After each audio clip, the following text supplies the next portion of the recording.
Laissons ces zinzins là. Avançons pour l'enseignement. C'est tout ce qui est important maintenant. Ok. Chère Adam, je ne sais pas s'il est encore libre ou pas encore. Je sais pas. Maintenant, famille, j'ai donné ce document là aux jeunes, aux autres ici. Allez-y, tu quoi. Cherchez ça. C'est très bon, c'est un très bon document. Aujourd'hui, on est là pour tout donner. On ne sait pas quand on va mourir. On donne ça, les gens vont aller prendre travailler. Vous voyez ça? Tu peux me donner ton code bancaire aussi, on sait jamais. Il n'y a pas de problème. On ça par message. Faut pas se presser, toi aussi. Là, c'est mon élément. Soyons patients au moins. De la dignité de l'islam, Michel Orcel. Regardez bien. Réfutation de quelques thèses de la nouvelle islamophobie chrétienne. Lui là, il a écrit aussi un livre. Vous pouvez aller chercher l'invention de l'islam. Le titre peut vous choquer. Quand vous allez voir l'invention de l'islam, ça va vous choquer. Vous avez l'impression qu'il est en train de chicoter l'islam. Mais non, il y a trop de dogmes dedans. Regardez. Bon, je viens ici déjà. Il dit, et que dit du christianisme, le réel et l'archétype? Regardez, regarde ce qu'il va dire. Faisons marche arrière et appliquons un instant au christianisme les analyses dont usent nos savants islamophobes pour déconsidérer l'islam. Il ne s'agira pas bien sûr de jeter le discrédit sur une religion dont il faut être stupide ou fanatique pour nier la grandeur et le rôle essentiel qui fut le sien dans la formation de l'Europe et de l'Occident. Et sur une foi dont se réclament plus d'1 milliard d'hommes. On s'emploiera simplement à montrer que la déconstruction de l'islam à laquelle se livrent certains clercs peut aisément s'appliquer à leur propre foi. Et ils vont donner une Bible que chacun d'entre vous allez-y chercher ça. On ne va pas tout rendre facile à la vie de l'homme comme ça. Passons donc sur les inconséquences vraiment énormes de la Bible hébraïque, qui commence dès la première page avec le double récit de la Genèse, son hétérogénéité, sa violence barbare, sa relation purement mythique ou plutôt mensongère, puisqu'elle est une fabrication a posteriori de l'histoire d'Israël, fabrication bien synthétisée par les travaux de, regardez, hein, par les travaux, prenez ce nom en même temps, ça va vous aider, par les travaux de Finkelstein et de Silberman, etc. Ils vous donnent maintenant le livre qu'ils ont fabriqué, ils ont fait. Vous voyez ça, hein? Donc prenez en même temps ça. La Bible dévoilée, la nouvelle révélation de l'archéologie. Ça là, c'est pas un musulman. Oh. Parce qu'il faut pas. Mais que dirons-nous de Jésus, de son existence historique, de son message, de sa divinité? Que pourrait-on dire enfin de l'Église? Je me limite à là. Chacun n'a qu'à aller chercher ça. Famille, c'était pour vous dire quoi? C'est-à-dire, il y a des savants ordinaires, c'est qui n'ont rien à voir avec les musulmans, qui n'ont rien à voir avec les chrétiens. Mais ils ont compris que c'est la stratégie que les chrétiens adoptent, c'est pour essayer de rendre l'islam faux, comme vous voyez sur les gens de TikTok ici. Que si on se met dans cette logique d'appliquer ça au christianisme, le christianisme va sortir zéro. Parce que ceux qui veulent appliquer à l'islam pour rendre l'islam faux, vous voyez, non? Par exemple, comme ça. Ah non, que le prophète a beaucoup de femmes. Souvent, c'est l'une de leurs règles pour montrer que soi-disant le prophète n'est pas vrai. Alors que dans les Bibles, ça se trouve. Ah non, le prophète a fait la guerre. Donc, c'est l'une souvent de leurs règles pour montrer que le prophète n'est pas vrai prophète. Alors que dans la Bible, tous les prophètes, ont fait la guerre, la grande majorité, eux tous, la grande majorité. Donc, le gars, il fait un livre, il dit, mais si on va appliquer ces genres de logique-là, c'est que vous, la même, votre foi aussi, ça sera diensin. Bon, bref. Vous vous rappelez à l'époque, il y a quelqu'un qui disait, non, l'islam, c'est pas une vraie religion. Parce qu'ils ont fait les pratiques païennes. Les pratiques païennes. Wow. Il a pu vous chanter ici. Ils ont fait buzz de ça. Les 7 tours, les 8 tours, les 40 tours. Il a dit, mais attends, mes parents, mais souvent quand ils disent des choses, ils me demandent si eux-mêmes ils voient d'abord derrière, ils voient dans leur dos. On va aller doucement. C'est là que j'ai posé la question. Si vous vous rappelez, le jour où on a fait le débat sur la crucifixion, il a dit, mais attends, vous nous dites, on peut croire à quelque chose. Laquelle des choses? La crucifixion, qui est le pilier central. Il dit bien, tous les frères ici, c'est-à-dire que ce soit Béni Islam, Ismaël Aka, tous les autres frères ici, Cheikh Adam, là, patriotes, là, nous, quand on traite les sujets, là, on ne traite pas les sujets secondaires. Ça dit, si tu crois ou tu ne crois pas, ou ça n'influence pas ton paradis. Nous, on ne traite pas ça. Nous, on traite les sujets de base. C'est ça qui est la différence entre nous et puis vos savants de TikTok chrétiens, là. C'est ça qui est la différence. Si vous voyez les musulmans s'asseoir en train de traiter un sujet, là, c'est que c'est un sujet d'ordre salutaire. Mais regardez le temps. Quand ils passent le temps, venir parler de Maria, de Aïcha et le prophète. C'est quel musulman, s'il croit en ça, il ne croit pas en ça, il va aller en enfer. Nulle part. Donc vous comprenez, ah, on parle de l'excision. C'est qu'un musulman, s'il croit en l'excision, il ne croit pas en l'excision, ça peut l'envoyer au paradis ou en enfer. Nulle part. Mais nous, on parle des sujets de base. C'est ce qui est le fondement. Et chez vous, votre fondement, c'est le christianisme. C'est ce qui va toujours faire la différence entre vous et nous. Et vous aurez toujours envie de regarder nos lives. Parce que vous savez que nous, on traite les sujets de base. Famille, je leur ai posé la question. La crucifixion, là, qui a ordonné ça? Est-ce une pratique de Yahweh? Ou bien c'est une pratique païenne que Yahweh a légalisée pour s'appuyer dessus pour rendre le paradis des gens? On va d'abord faire moi ici dans le pays, souvent là. Ils peuvent nous dire une chose à l'image. La fois dernière, ils ont injecté ma vidéo. On va lire ça. Famille, allons-y. Hein. Crucifixion. Peine capitale. C'est les documents, hein, famille. C'est pas courant. Hein. C'est les documents à eux. Les documents. Et puis ça, c'est pour les protestants. Hein. Et ils pensent que nous, on est pressé pour faire sortir Sousse. Nous, on ne fait pas sortir Sousse pour faire sortir. Hein. Nous, on fait sortir pour attaquer le fondement. Crucifixion. Peine capitale. Peine capitale. Exécutée par fixation à une croix. On attachait les mains et les pieds, ou de façon plus cruelle, on les transperçait avec des clous. De nombreux peuples de l'Antiquité pratiquaient la crucifixion ou un supplice analogue. Padrone, voici Afela qui est là. Hein? Attends. Bon, nous là, bon, selon eux, hein, le tout de la Kabbalah, c'est païen. Ok, on dit Amen, c'est pas grave, d'accord? Mais ça là, celui qui fait pas, ça veut pas dire que tu vas en enfer. Pas forcément.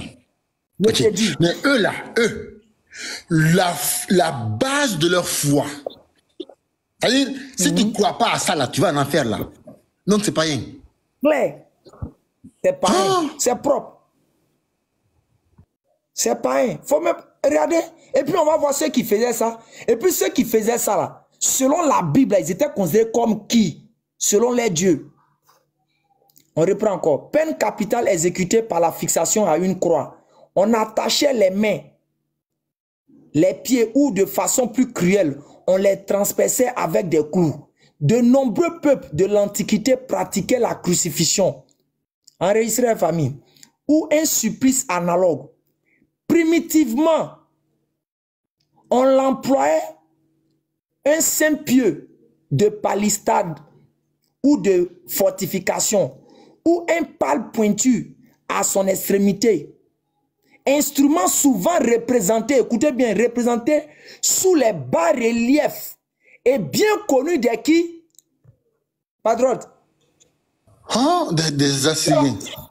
C'est là, selon la Bible, ils sont qui? Selon la Bible, ils sont qui? Des païens? Selon la Bible, les Assyriens.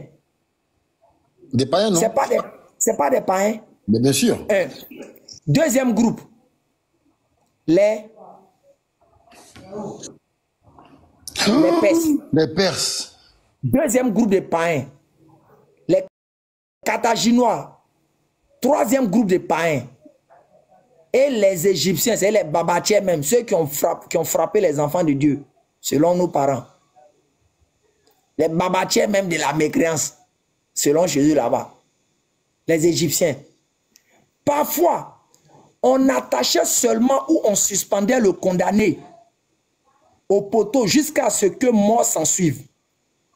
Les Israélites savaient ce que c'était que de pendre quelqu'un au bois. C'est les Juifs même, hein, ils savaient c'était quoi de pendre quelqu'un au bois.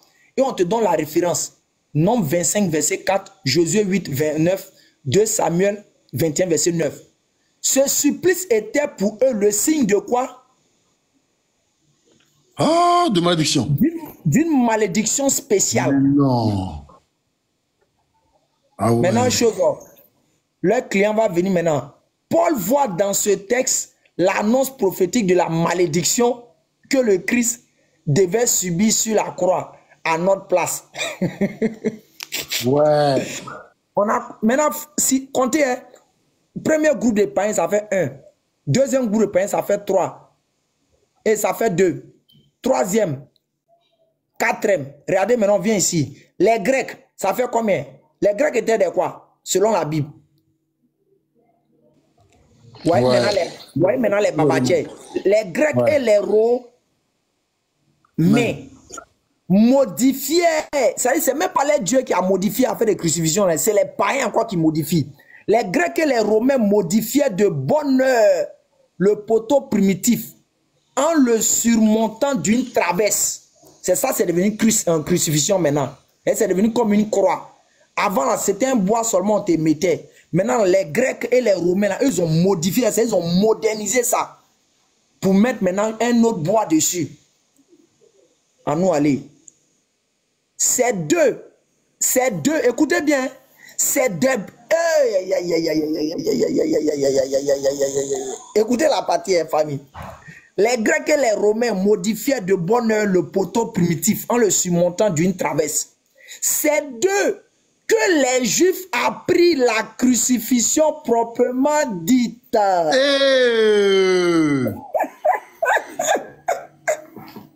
C'est-à-dire, les dieux là, souvent vous voyez les trucs comme ça. C'est pour dire chrétiens. Si on veut faire comme vous là. Faut finir, je vais appuyer. Pardon, je vais appuyer, fini. Il n'y a même pas de problème. Si on veut faire comme vous là, non, d'après le gars, vous allez fuir. Ça va péter. C'est d'eux que les Juifs apprirent la crucifixion, qui est aujourd'hui la base du salut du christianisme. Vous, aujourd'hui, vous pavadez là. La base de votre foi, le fondement de votre foi là, elle a été bien agrémentée par les Grecs et les Romains. On continue. Appris la crucifixion. Alexandre le Grand crucifia avant Jésus 2000 Tyriens selon Joseph. Cyrus dans l'édit concernant le retour des Juifs de Babylone menaça la crucifixion quiconque tenterait d'empêcher l'exécution de son ordre. Esdras et autres. Je reviens quelque part ici. On dit quoi? Il vient rapidement ici. On dit les Romains n'appliquaient cette sanction qu'aux esclaves ou aux hommes libres coupables des crimes les plus abominables. Une loi formelle interdisait de crucifier tout citoyen romain. Mais à partir de cela, cet affreux supplice était abandonné, était abondamment employé. Par exemple, en l'an 7, après Jésus, un procurateur romain fit crucifier en Palestine 2000 rebelles. Maintenant, si tu finis d'appuyer, je vais revenir sur ça là. On va zouker un peu. Donc, vas-y. La page. C'est pas ton livre, tu n'as pas ça. Faut pas te fatiguer. Il y a un gâté live là. Blanc par là, blanc, comment ça c'est live là? Mais il faut rester tranquille. Hein. Patriote, vas-y.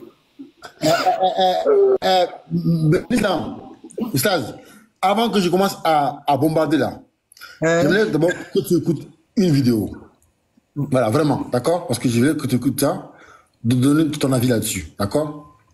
Toi, Ismailaka. Et Ismailaka, elle est là ou pas? Capitaine, t'es pas là? Bon, c'est pas grave. Oh, est devenu, de leur retour, ils ont gardé tous les Kasabiens. Ils se sont donnés à Christ. Mais il y a une femme qui est née aveugle.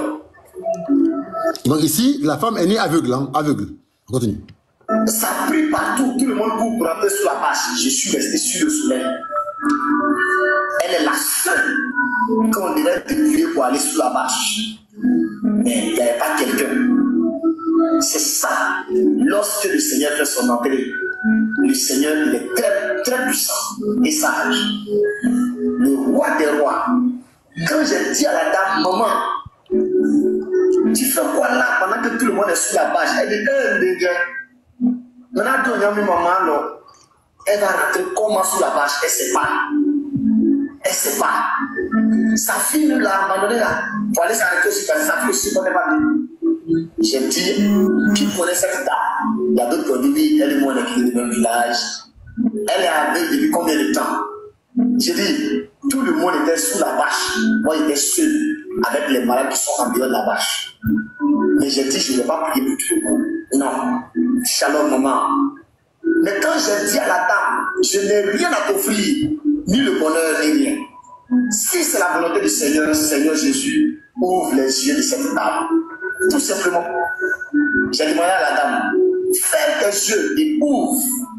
Étant aveugle, elle a fermé plusieurs fois, elle a ouvert. Elle ouvre, elle me dit tout est noir. J'ai dit avant tout était comment elle était rouge. Maintenant c'est comment elle est noire. Ah l'islam. Là, si c'est pas une insulte à notre intellect, comment on peut appeler ça? Ça, c'est pas un jus là. Comment on peut appeler ça? Comment tu peux regarder des pères de famille, des mères de famille, et puis tu nous mens, comme le dirait le président Bédier. Quand tu mens là, faut avoir pitié de ceux qui t'écoutent. Mais islam, est-ce que d'abord tu as compris même est-ce que tu as compris? Elle a ouvert les yeux, c'était rouge, c'était noir. Bon, avec qui connaît là. Voilà. Il faut louer. C'est dans le christianisme. Comment tu connais que tu es né aveugle? Toi, tu es né aveugle. Comment tu connais le rouge et le noir? Comment?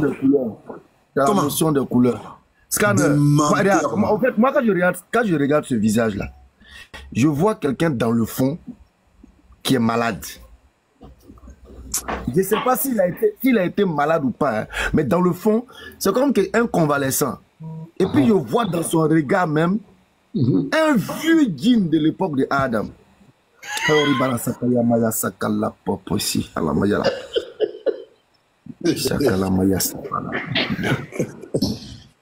Une histoire de vieux djinn de l'époque d'Adam là. Tu vas devoir m'expliquer d'où vient cette inspiration. Tu vas devoir justifier ça. Bon, est-ce que Cheikh est là ou pas encore? Toujours pas. Cheikh n'est pas encore là? Ah, ok. Bon, frère Ali, moi je vais appuyer là où tu as fait mal. Ouais. Frère, écoute bien. Hein? Mitra. Enregistré. Merci. Enregistré. Les drones d'en bas là, enregistré. Merci beaucoup, voilà. Tu connais Mitra? Le frère Soukabri a fait une vidéo magnifique là-dessus. Oh, faut pas toucher à ça, tu vas tout gâter. Mitra. Je vais toucher ça. Je vais toucher ça là. Hein? Je vais appuyer même. Oh, tu as gâté le christianisme. Le dieu Mitra. D'abord, on commence par l'introduction. Les frères, s'il vous plaît, il faut écouter attentivement. Attentivement, d'accord?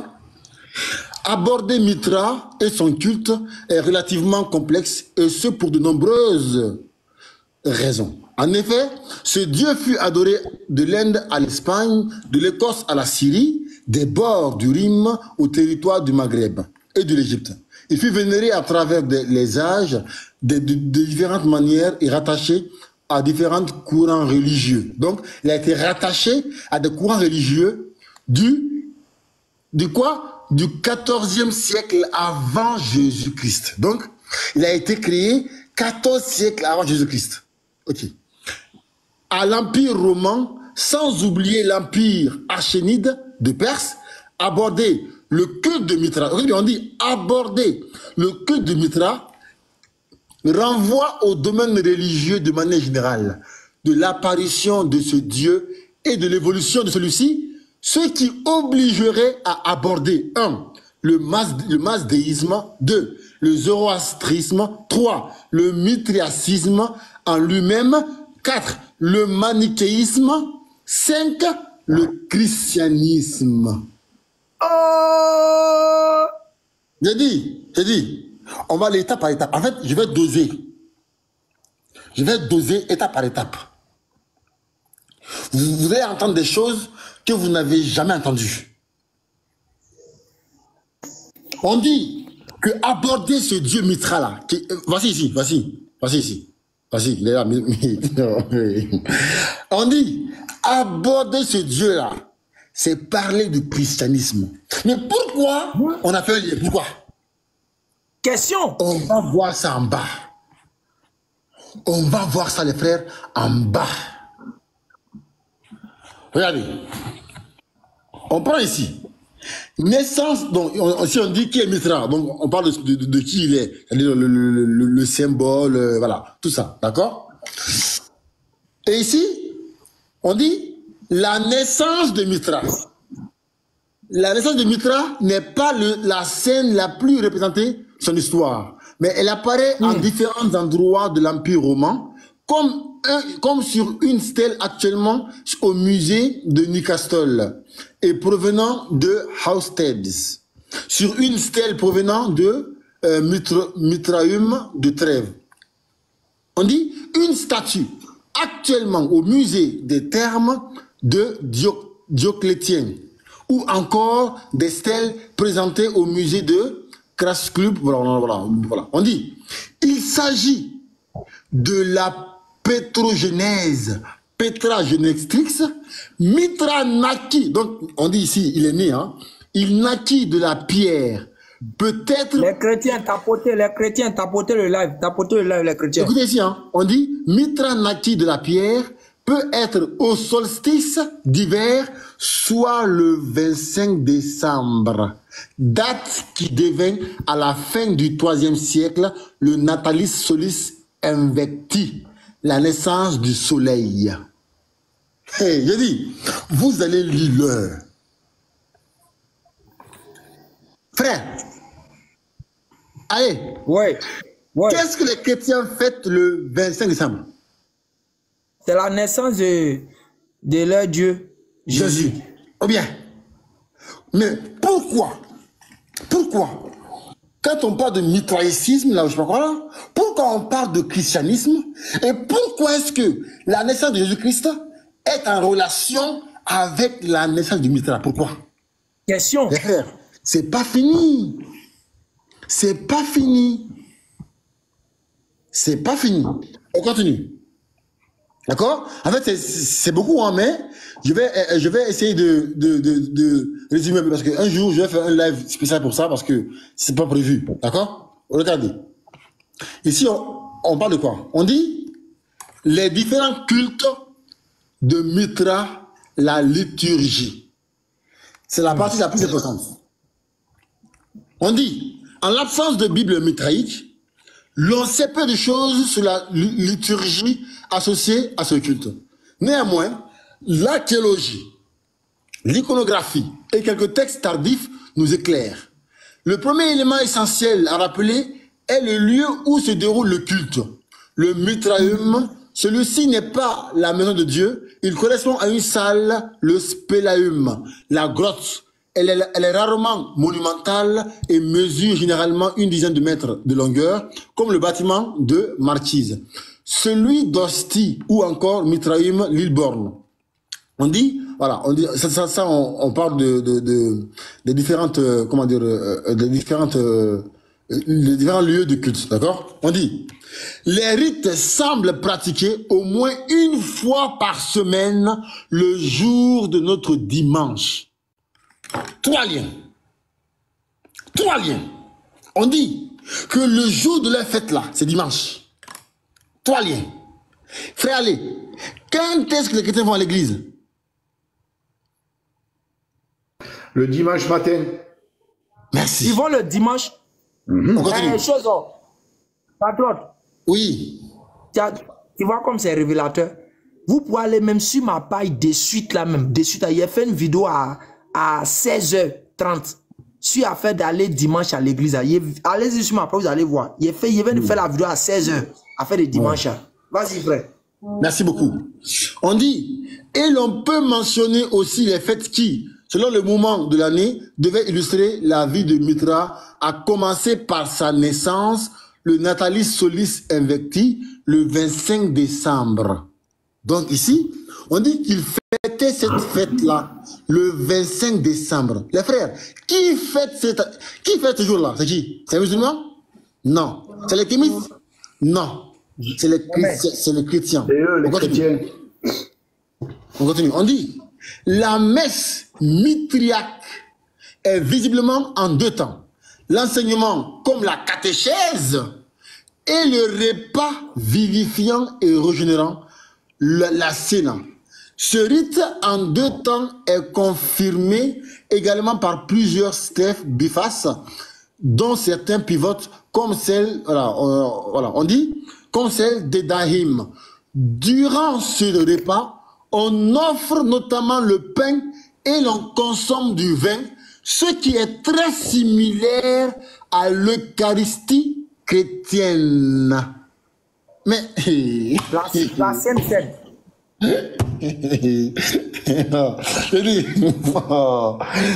J'ai dit...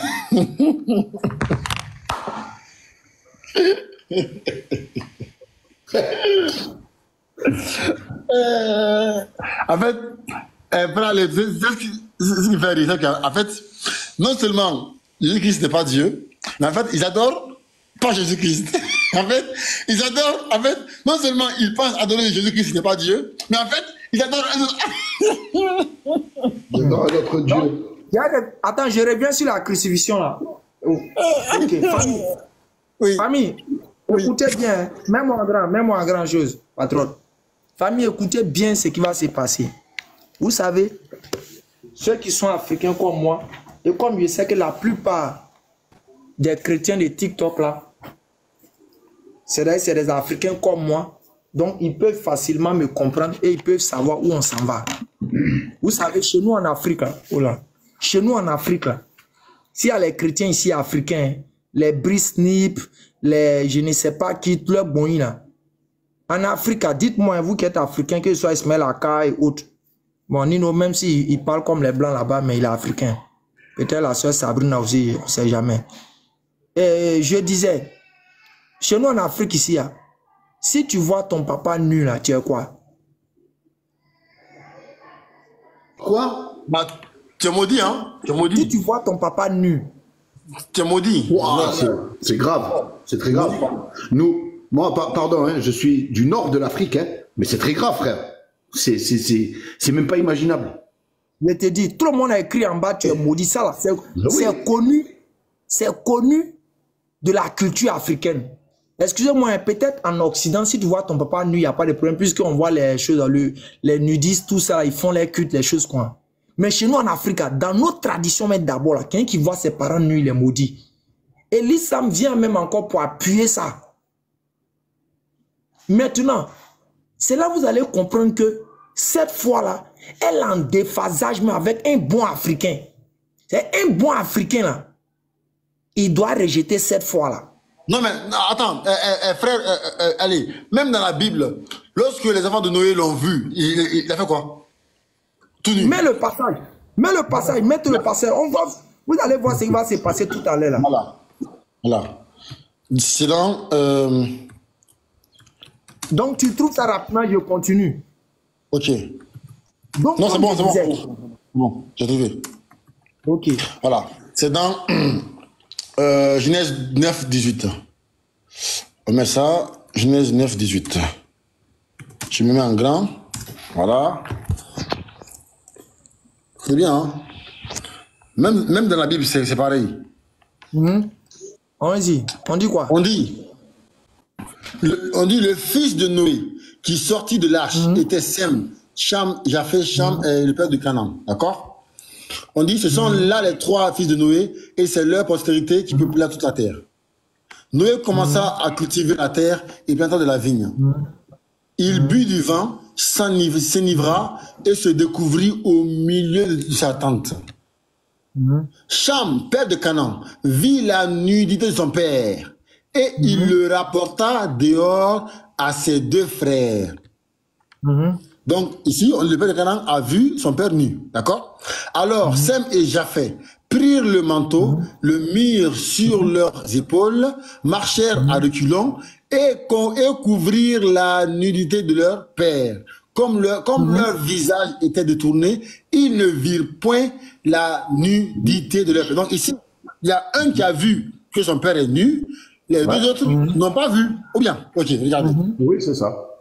Lorsque Noé se réveilla de son vin, il apprit ce que lui avait fait son fils cadet, d'accord? Et il dit, maudit soit Canaan, qu'il soit l'esclave des esclaves de ses frères. Ok, merci. Donc vous voyez que dans la Bible même là, une scène s'est passée sur des enfants. Écoutez bien, un des enfants qui a vu son propre père nu, de surcroît un prophète.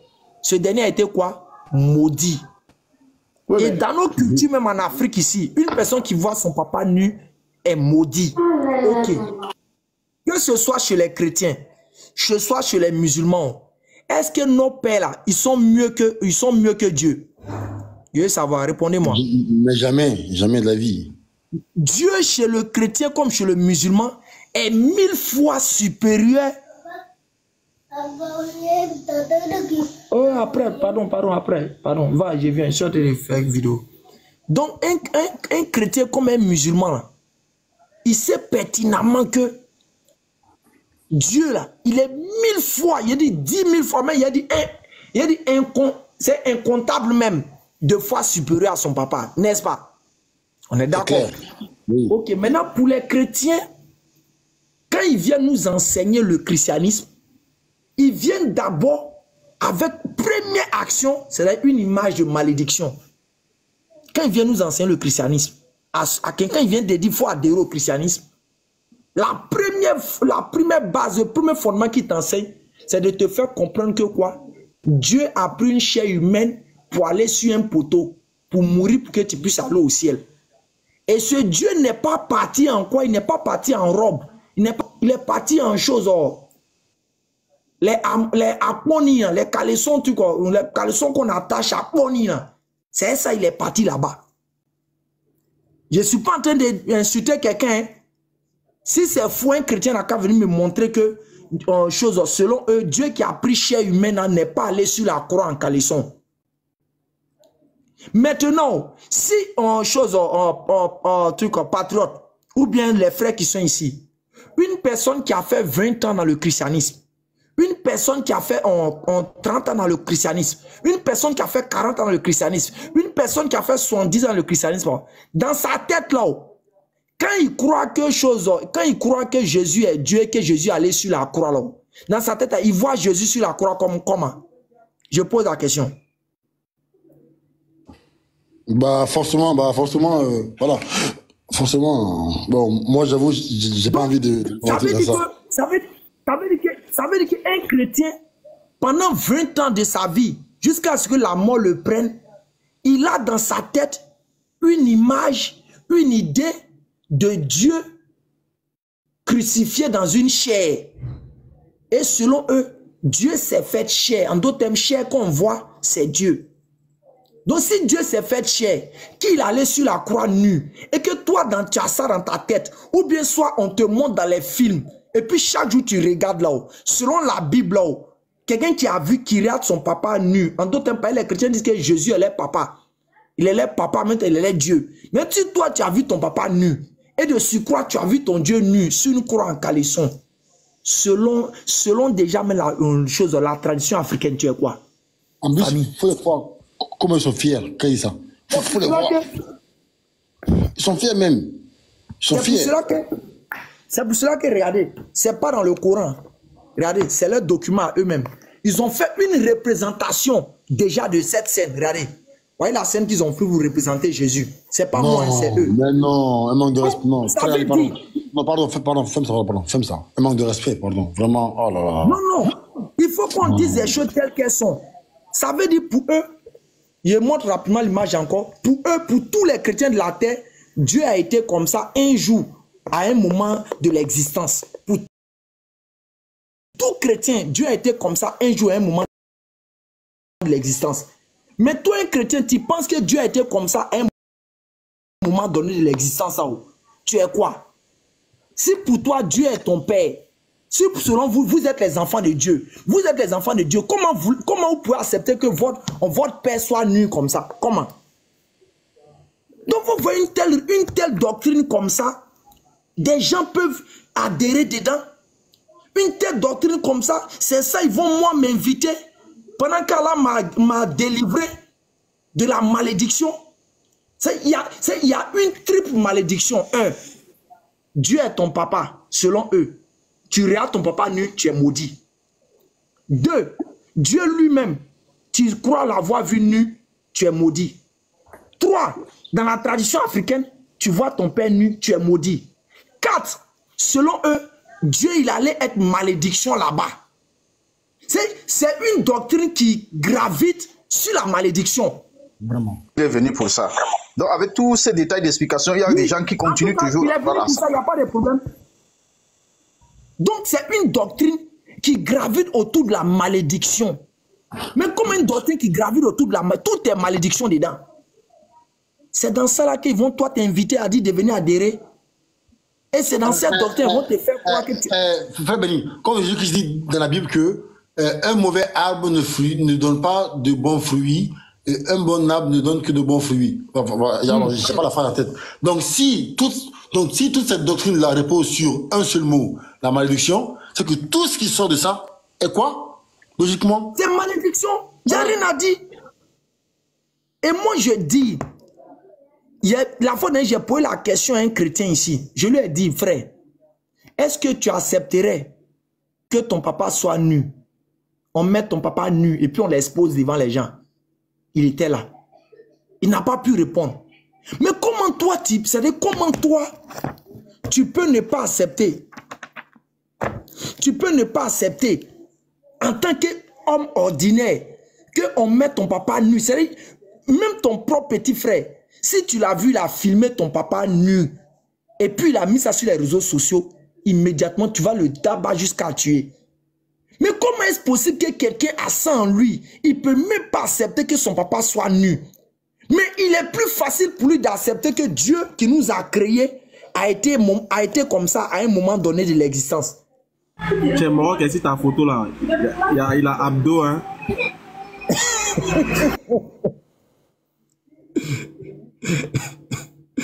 Vous voyez des trucs comme ça, famille.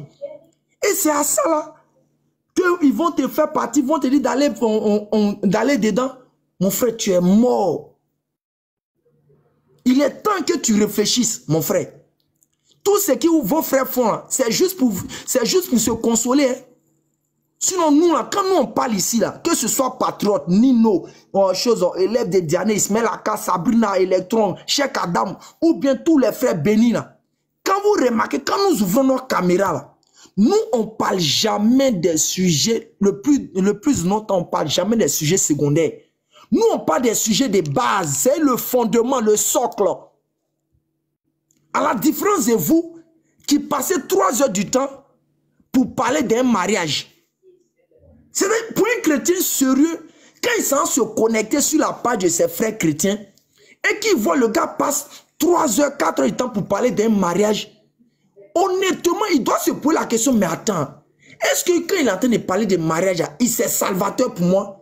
Ça peut m'envoyer au ciel? C'est la question que vous devez vous poser quand vous allez sur le live de vos frères. Maintenant, quand vous venez sur les lives des musulmans, vous devez dire, mais attends, le sujet qu'il est en train de traiter là, est-ce que ce n'est pas un sujet primordial? Ce n'est pas un sujet que si je crois, si je crois pas, je peux ne pas aller au ciel ou au paradis? Ou bien en enfer? C'est comme ça un chrétien doit se comporter sur TikTok. Et nous, c'est comme ça nous faisons. Quand nous on vient, on attaque la base, on attaque le fondement. Allez, ils ne connaissent pas pourquoi est-ce qu'ils sont créés.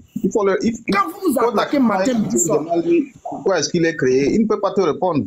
Il ne peut pas te répondre. Ils ne savent pas pourquoi est-ce qu'ils vivent. Quand vous nous attaquez régulièrement pour dire que nous on est là, tous nos sujets, c'est Jésus n'est pas Dieu, c'est Jésus n'est pas Dieu. Toujours vous nous attaquez, mais c'est-à-dire, cette parole, elle sort de votre bouche, mais en même temps, elle est révélatrice. Pourquoi? Parce que nous, on parle des sujets de base et de fondement. Pour tout chrétien qui ne considère pas, ou bien pour une personne qui ne considère pas Jésus comme Dieu, il est considéré comme fils du diable, selon le chrétien. Mais si selon vous, le diable va en enfer, et quelqu'un ne croit pas que Jésus est Dieu là-haut, c'est un fils du diable, il va où? Il va en enfer. Donc, comprenez que c'est un sujet de base, de fondement. C'est pour cela que nous, on traite ça, les frères. Réveillez-vous de Bissim là. Mais, t'es pas encore là? Ok. Patriote. Oui, vas-y. Quand même, mes frères, dans ce récit de Cham et de Noé, là, c'est quand même triste, parce que si quelqu'un voit la nudité de son père, c'est celui qui a vu la nudité du père qui doit être maudit. Parce que là, ça m'a fait tilt, là, celui qui a vu la nudité, c'est Cham. Celui qui a été maudit, c'est Canaan. C'est normal, ça? C'est pas normal. Entre nous. Ah, attendez quoi? Regarde, celui qui a été maudit, c'est Canaan. Mais celui qui a vu la nudité, c'est Cham. Non. Attends. Non. Je pense que tu te trompes. Je me trompe, lis. Ouais, je me trompe. Hein. Ouais. En fait, c'est le père de Canaan, je pense. Attends, voilà. Ah, Cham, père de Canaan, vit la nudité de son père. Attends. On va lire. On dit, au verset 18, ça? Oui. Les fils de Noé, sortis de l'arche, étaient Sem, Cham et Japheth. D'accord. Cham fut le père de Canaan. Voilà, ok. Continue. Ce sont là les 3 fils de Noé, et c'est leur postérité qui peupla toute la terre. Noé commença à cultiver la terre et planta de la vigne. Il but du vin, s'enivra et se découvrit au milieu de sa tente. D'accord? Cham, le père de Canaan, donc Cham son fils, vit la nudité de son père et il le rapporta dehors à ses 2 frères. Alors, Sem et Japheth prirent le manteau, le mirent sur leurs épaules, marchèrent à reculons et couvrirent la nudité de leur père. Comme leur visage était détourné, ils ne virent point la nudité de leur père. D'accord. Le lendemain. Lorsque Noé se réveilla de son vin, il a appris ce que lui a fait son fils cadet, donc Cham. Ok? Et il lui dit, maudit soit Canaan. Ah, j'avoue, il maudit son petit-fils. Maudit soit Canaan? Maudit soit Cham? J'avoue. J'avoue. Après, bon, parce que, mais j'avoue, mais c'est pas possible. Bizarre. Mais j'avoue. Alors? Mais c'est méchant, ça. C'est méchant, non? C'est trop méchant. C'est plus que méchant. C'est la parole de Dieu. Ah, c'est compliqué. Le fils, il fait, c'est le père qui maudit, ou c'est le père qui fait, c'est le fils qui est maudit, c'est quoi ça? Les gars, c'est compliqué. La Bible, franchement... Nino, Chakram n'est pas encore là? Oui. C'est compliqué, hein, Nino, c'est compliqué. Regarde, voici la logique. Suivez que je et moi. Regarde, quand vous leur dites, comment est-ce possible? Quand vous posez la question, comment est-ce possible que Jésus est Dieu? Comment est-ce possible que Jésus est Dieu? Il dit, mon frère, tu parles comment? Que tu ne sais pas que Dieu s'est fait chair. Selon eux, Dieu a pris un corps. Mais si selon vous, Dieu a pris un corps, Dieu s'est fait chair, pourquoi vous ne voulez pas qu'on considère le corps et la chair là, Dieu? C'est-à-dire, pourquoi ils font les trucs comme ça même? Voyez l'exemple. Patron, télécommande, clé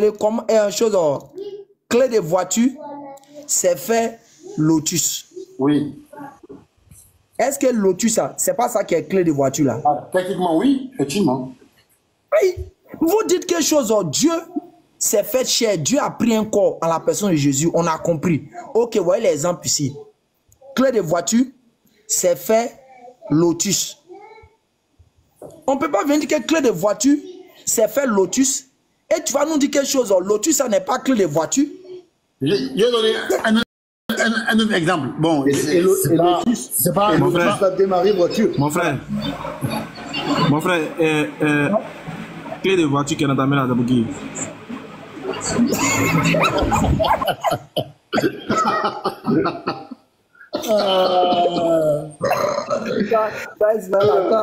Pourquoi vous n'êtes pas sérieux un jour comme ça? Pourquoi vous faites les choses comme ça? On a peut-être expliqué des choses pour aider les gens. Vous voulez mettre comédie dedans ici encore. Arrêtez ça, il revient encore. Non, mais comment dire, frère Ali, je vais donner un autre exemple. Bon, c'est pas très catholique comme exemple, mais je vais quand même donner. Non, si c'est pas catholique, garde ça pour toi. Pardon, faut pas. Non, attends, non, mais tu vois, c'est pas non plus, voilà, c'est pas non plus. Regarde, on sait que, bon, en Occident, c'est possible de changer le sexe, d'accord? Imaginez, on prend une personne qui s'appelle X, d'accord? Il était avant garçon, il devient femme. Est-ce que c'est X lui-même ou bien c'est pas X? C'est X. X, non? Ou bien il devient Y? Oui. Jamais. Voilà. Donc c'est le même X là qu'elle a là. Donc si on tue le X là, qu'elle est devenu garçon là, donc on a tué le X avant. Voilà. C'est pareil. Je te dis, donc on revient pour dire, les chrétiens nous disent Dieu s'est fait chair. Dans la personne de Jésus. Dieu s'est fait un corps, c'est Jésus. Ok, on voit ton chose techniquement ici. Télécommande, c'est fait lotus. Oui. Télécommande de voiture, c'est fait lotus. On ne peut pas venir dire que lotus, ça n'est pas ça là. Tu peux démarrer voiture avec lotus. Allez, tu peux démarrer voiture avec lotus. Attends, c'est là même tu vas comprendre là. C'est là que tu vas voir. L'exemple est clair. Selon eux, clé de voiture, c'est fait lotus. Donc lotus, ça, est clé de voiture là. Maintenant, je viens, je fais comme ça. Je déchire ça là. J'ai déchiré ça. Pourquoi quand je déchire ça là, tu vas me dire non que c'est pas ça là? Pourquoi? Si ça là, c'est devenu ça là, que j'ai déchiré, normalement c'est ça, j'ai déchiré. Pourquoi tu vas me dire que c'est pas ça? Donc, selon vous, si Dieu est allé sur la croix, Dieu qui a pris chair est allé sur la croix, pourquoi vous ne voulez pas qu'on dise quand celui qui est mort là soit Dieu? Pourquoi? Pourquoi vous ne voulez pas qu'on dise que celui qui était sur la croix, qui était en chose, en caleçon là, ça ne soit pas Dieu? Pourquoi? Donc, vous voyez comme, c'est-à-dire, les gens, c'est-à-dire, ils sont plus sérieux. Mais comme ils sont dans une posture de quoi? Mouvement de soutien. C'est-à-dire comment on va se conforter dans notre foi. Comment ça dit on va chose. On va rester dedans. Sinon, celui qui s'assoit tranquillement est son cœur, sa tête. Et puis il réfléchit sur le fondement du christianisme. Sincèrement, il sait qu'il ne peut pas demeurer là-bas. Sincèrement. C'est pour cela que vous n'allez jamais voir, c'est-à-dire sur 10 conférences des chrétiens, un chrétien en train de parler que Dieu est unique. Je vous jure par Allah. Allez, j'avoue, ça c'est vrai. Les frères, attendez, parce que je pense que je n'ai jamais vu encore un chrétien dire que Dieu est unique. Vraiment. Cette phrase-là, il n'y a que nous qui disons ça, les musulmans. Vraiment, les frères, mais attends, sincèrement. Moi, parce que cette parole-là, je n'ai pas vu un chrétien dire Dieu est unique. Ça c'est vrai, c'est pas faux. Vous n'allez jamais voir, prenez 10 conférences des chrétiens, les 10 plus grandes peut-être conférences chrétiennes. Vous n'allez jamais voir le chrétien commencer ses paroles en disant que Dieu est unique. C'est celui qui ne meurt pas. C'est celui qui demeure éternellement. Parce que dès qu'il va ouvrir sa bouche nette là, ça va sauter dans la tête de celui qui l'écoute. Mais attends, Dieu est unique. Dieu ne meurt pas. Mais comment se fait dire que celui qui en vous me considère comme Dieu meurt? Donc, vous comprenez qu'immédiatement... Ok, va arrêter. Vous allez comprendre immédiatement que quoi? Ça va sauter dans les têtes. C'est pour ça la plupart des conférences que moi, des chrétiens qui ont suivi, les veillées de prière, ça commence toujours par quoi? Le Dieu des miracles, le Dieu du pouvoir, le Dieu qui guérit, le Dieu qui fait tant. Et ils vont commencer. Donc que cette année sera ton année. Net. Attends, t'as pas vu la vidéo de frère, je t'appelais 10 fois. Mais regardez, prenez un discours de 10 musulmans. Dès qu'il commence ses prêches ou bien sa prêche, ou bien son prêche plutôt, le musulman ne va jamais finir son prêche sans venir parler du tawhid. Même s'il entend parler de la zakat, même s'il parle de la zakat là, au début de ses paroles là, il va glorifier quoi? Dieu, en présentant l'unité de Dieu. Vous prenez 10 prêches musulmans, prenez 10 prêches chrétiens, et puis regardez les paroles qui sont dedans. Parce que quoi? Ils savent que dès qu'ils vont commencer à toucher l'unité de Dieu, elle est en totale contradiction avec leur foi et leur doctrine. Donc qu'est-ce qu'il faut? Il faut toujours balayer de la main de revers cette partie-là. Alors que quand vous prenez toute la Bible a toujours présenté l'unité de Dieu comme la chose la plus grande et la plus immense. Tout l'Ancien Testament, la punition des enfants d'Israël n'est pas basée sur le fait qu'ils étaient des fornicateurs, n'est pas basée sur le fait qu'ils tuaient des gens, n'est pas basée sur le fait qu'ils mentaient, mais il était basé sur le fait que quoi, ils refusaient d'adorer le véritable Dieu et se tourner vers d'autres divinités. Et même quand vous venez dans le Nouveau Testament, dans toutes les paroles de Jésus, demandez si Jésus n'a pas parlé de quelque chose qui est plus grand. La chose la plus grande que Jésus a mentionnée, Jésus a parlé de l'unité de Dieu. Mais comment est-ce possible? Dans l'Ancien Testament, on base tout sur l'unité de Dieu. Jésus vient, il dit la plus grande des choses, c'est l'unité de Dieu. Et les gens se lèvent même matin, non, non, non, non. C'est quand toi tu meurs là, c'est ça qui est plus grand, c'est ça qui envoie au ciel.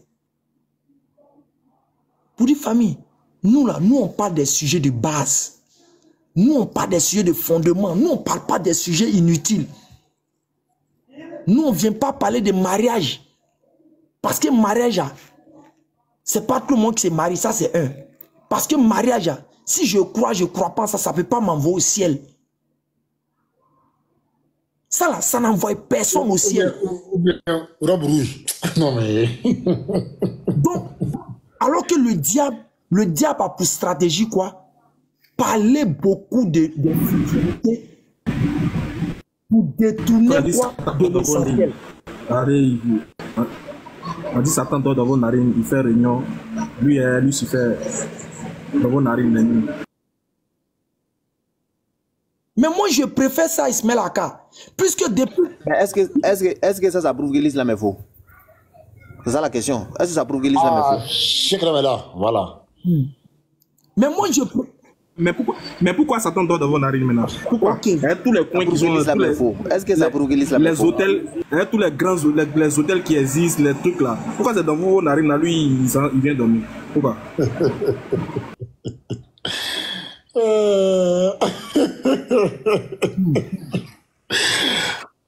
Genre vos narines là c'est climatisé trop c'est trop climatisé que Walter Center va. Genre c'est trop climatisé que nous motel. Mais Ismaël Aka, nous on préfère ici là ce qui est visé dans ce hadith ça vise l'influence de Satan sur quelqu'un. Ça vise l'action de Satan sur quelqu'un. Celui qui prend ça au sens littéral serait l'homme le plus idiot et le plus bête. Ici, là, ça vise... Parce que comment ça a commencé? La scène n'a pas commencé un coup pour dire Satan donne dans les narines des gens. La scène a commencé avec quoi? Quelqu'un qui n'a pas pu effectuer la prière. Quelqu'un qui n'a pas pu adorer Dieu. Alors que le but de Satan sur terre, c'est de nous empêcher d'adorer Dieu. Donc ici, on te fait comprendre une action de Satan sur toi. Mais entre une religion qui fait comprendre que Satan peut nous attaquer, et puis une religion qui fait comprendre que Satan attaque Dieu, il le transporte, il le marmaille. Quand il s'en va lui montrer sa propre création que lui-même l'a créée, et il lui exige qu'il n'a qu'à l'adorer, il va lui donner sa propre création. Entre ces deux-là, laquelle est logique et cohérente? Il dit, les chrétiens là, Satan les possède, non? Ou bien Satan les possède pas, les chrétiens là? Chaque dimanche là, ils sont possédés par Satan, non? Voilà, vraiment. Ou bien ils rentrent partout sur la narine là, quoi. A fait une vidéo sur ça, magnifique, Issa Cabré. Voilà, magnifique sur ça, vraiment. Et j'aimerais en même temps interpeller tous ici. Nous avons environ 213 personnes connectées, les frères de grâce. Chacun de nous en islam a un rôle. Ismaël Aka, c'est un prêcheur. On ne peut pas le voir en train de transporter baf. Il peut le faire par occasion. Mais lui, c'est un prêcheur. Donc, où Dieu le veut, là, c'est dans prêche. Patriote, toi, tu es le variste, si je peux le dire ça. La VAR. Où Dieu te veut, là, c'est dans la VAR. Toi, Cheikh Adam, c'est de frapper les longs lives. Donc, où Dieu te veut, là, c'est dans les longs lives. Sabrina, c'est de poser les questions pertinentes. Effectivement, ouais. En faisant des déductions sur ce qui s'est de faire une rhétorique par des questions. Ouais. Donc, Dieu n'a pas besoin de toi ailleurs, il a besoin de toi là-bas. Et chose, Nino, lui, c'est-à-dire, c'est pour être en même temps direct. C'est Vinicius. Voilà. Non. Non, on ne veut pas donner des...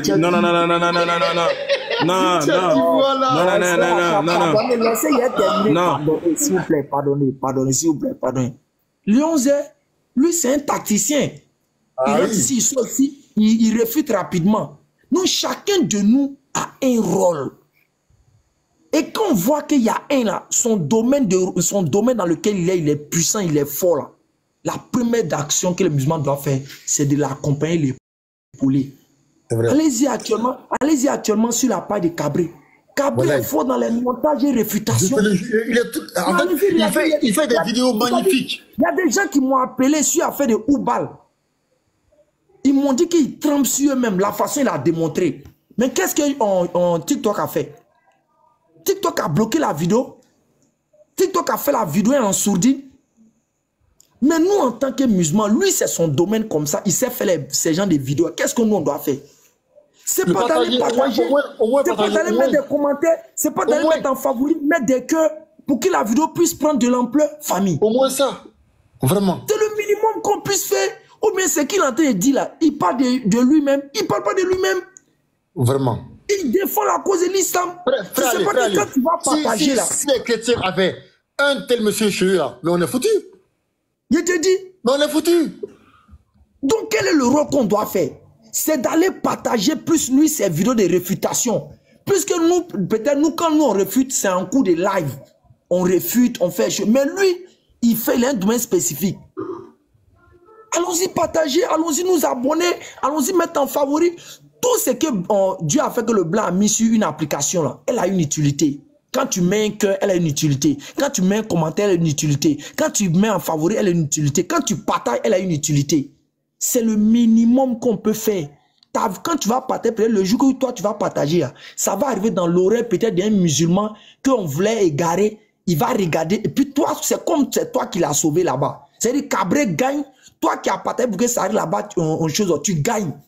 Ça là, on a besoin d'expliquer ça aux gens. Les frères, ce côté-là, on casse surveiller, on est très mort. Sincèrement, on est très mort. Ça ne nous enlève rien de partager vidéo des uns et des autres quand ça réfute de façon claire et propre. Maintenant, si tu as vu dans sa vidéo que, il y a une partie, il a dit, tu n'es pas peut-être trop intéressante ou bien d'accord, tu dois t'en dire, moi, je voulais partager ta vidéo, mais la partie là, moi, il n'est pas bien compris, explique-moi. Le fait de dire, non, voyez ce que je visais, puis tu as dit, ok, il n'y a pas de problème. Là, comme ça, quand tu as partagé, puis demain, on te dit, tu as partagé telle vidéo, puis on te pose la question, peut-être sur cet argument-là, tu pourras dire, oui, voyez ce qu'il savait dire, voyez ce que le frère voulait dire. Le frère, Ekra, attends, les gens ne savent pas c'est de qui tu parles. Ils ne le connaissent pas aussi. Donc le voici en grain ici. Le voici en grain ici, c'est quelque chose cabré. Ils sont cabrés du Burkina. Vous voyez son procès, lui on l'a mis en grand là. Voilà, c'est monsieur là, MSCOB Burkina là, c'est lui. Les frères, je vous le jure, il fait des vidéos. En fait, attendez. Son compte, il a des bonnes vidéos. Ben oui. Il a de bonnes vidéos. Allez-y, regardez, ça va vous aider. Il a refait beaucoup d'arguments. Regardez comme ça. Je ne sais même pas si Cabré a remis ces vidéos-là. Ou Thierry, Cabré, si tu as cette vidéo, pardon, de grâce, il faut faire sortir. Ou Thierry a dit que si on lui montre qu'il est maudit, là, ta vidéo, ça, s'il te plaît, il faut mettre ça, là, ils vont écouter un peu. Non, moi, c'est surtout là où il parle de Mitra. Non, ça c'était fort. C'est trop fort, ça. Attendez. Alors, partager tout. Et ce sont des mais frères qui il a sont donné là-bas. poste de tout le monde là. Et lui, son poste là, c'est quoi? Ouais, moi, il m'a dit qu'il faire long live. Et lui, son poste. Qui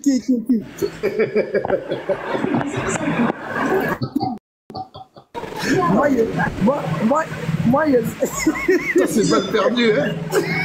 Lui, c'est un petit dame. C'est un petit dame bobo. Moi, c'est Voilà, les bons, les défenseurs. Non, les chrétiens disent que je suis un insulteur.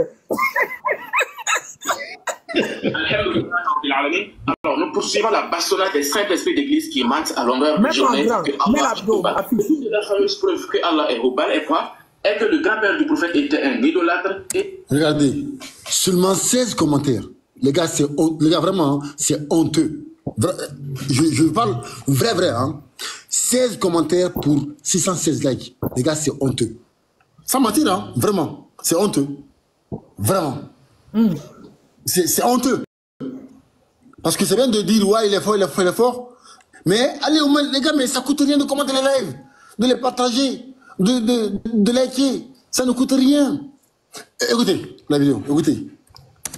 Et quoi? Est que le grand-père du prophète était un idolâtre et que le père du prophète a été consacré à Hubal. Écoutons-les avant la bastonnade magistrale de leur pseudo-Saint-Esprit qui les anime. Quel est Dieu que Al-Muttalib adorait? Donc on dit, Abd Muttalib ayant subi des Kouraïs lors de la découverte du puits des Zamzam, Abd Muttalib ibn Hisham fit donc le vœu suivant. S'il avait 10 enfants mâles, et si ces garçons parvenaient à l'âge adulte, pour protéger leur père, il offrira l'un d'entre eux en sacrifice à la divinité de la Kaaba. Abd Muttalib, le grand-père va les amener donc au pied du dieu Hubal. C'est là on comprend que c'est à Hubal que le monsieur avait fait feu. Bien.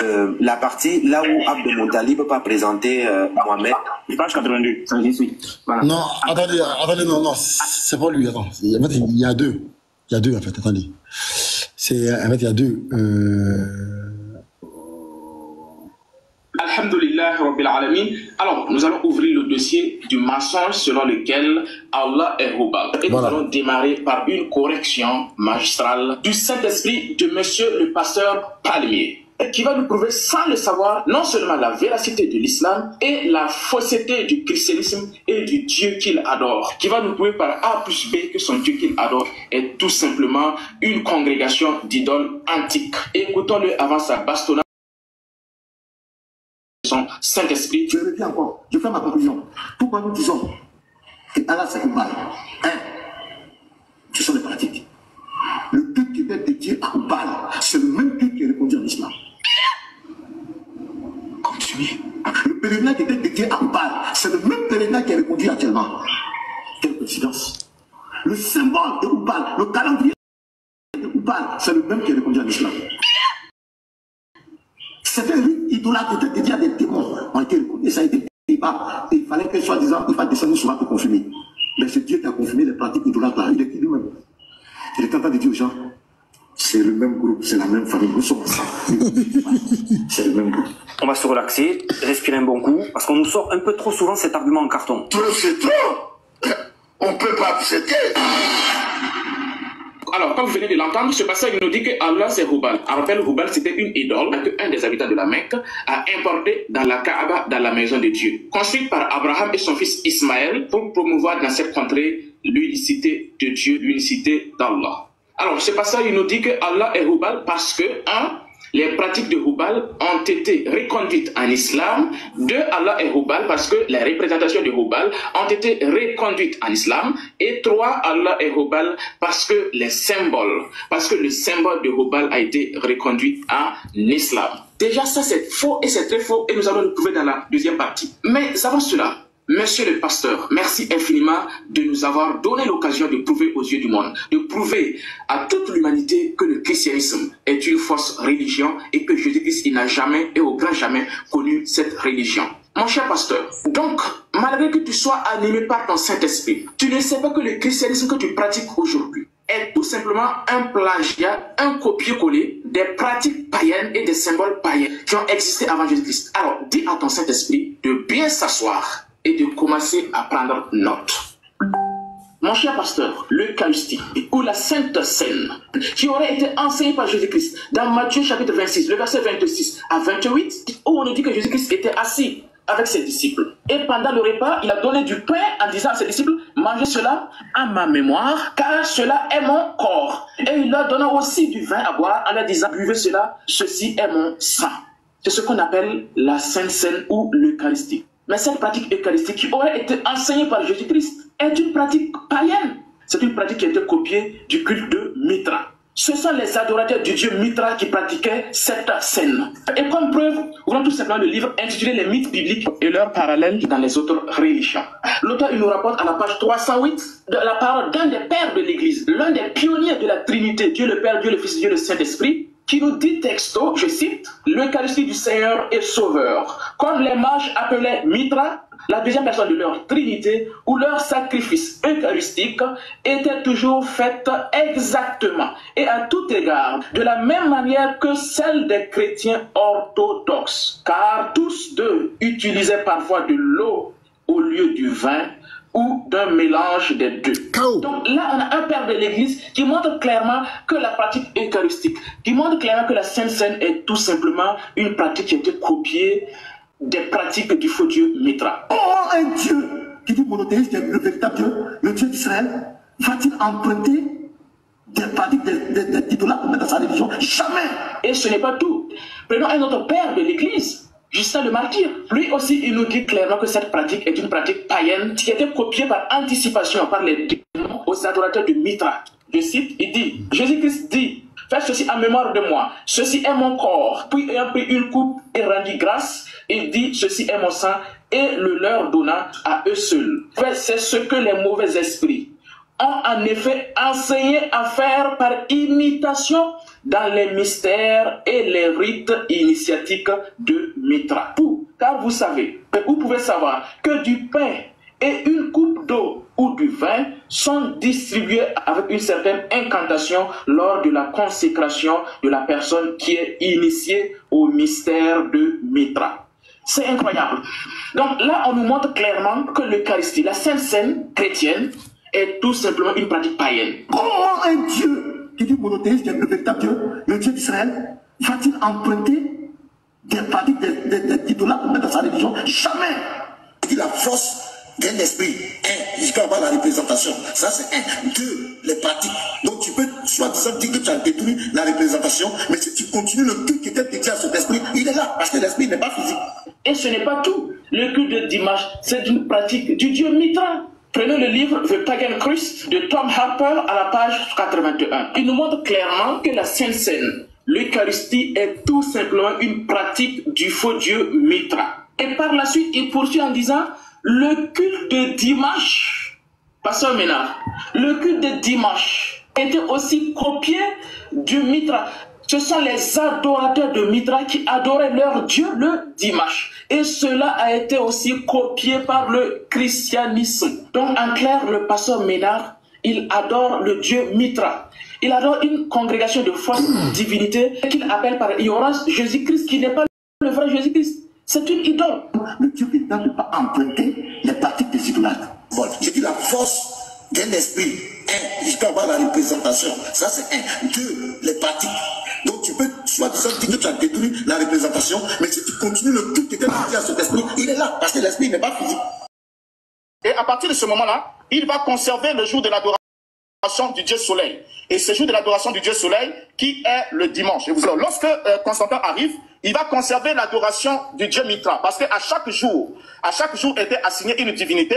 Et le Dieu qui était adoré le premier jour de la semaine, c'était le Dieu Soleil. Et l'astre, c'était le Soleil. Et la divinité mythologique adorée par Constantin, ce n'était rien d'autre que Mitra. Alors Mitra était en quelque sorte le seigneur du dimanche. Comment un Dieu qui dit monothéiste, le véritable Dieu, le Dieu d'Israël, va-t-il emprunter des pratiques des titulaires pour mettre dans sa religion? Jamais. Et chaque fois que vous vous rendez au lieu de culte le jour du dimanche, que vous appelez votre Seigneur Jésus, vous l'appelez Jéhovah, quel que soit le nom que vous lui donnez, l'initiateur de ce programme, celui qui a imposé ces commandements d'homme, n'avait pas Jésus dans sa mentalité, dans son esprit, mais il avait Mitra. Donc vous êtes des adorateurs de Mitra quand vous allez chaque dimanche matin, chaque dimanche dans les lieux de culte. Et ce n'est pas tout. Pasteur Mina, même le baptême chrétien. Non. C'est une pratique. Ah bon? Des adorateurs du Dieu vivant. Ma petite sœur. Non.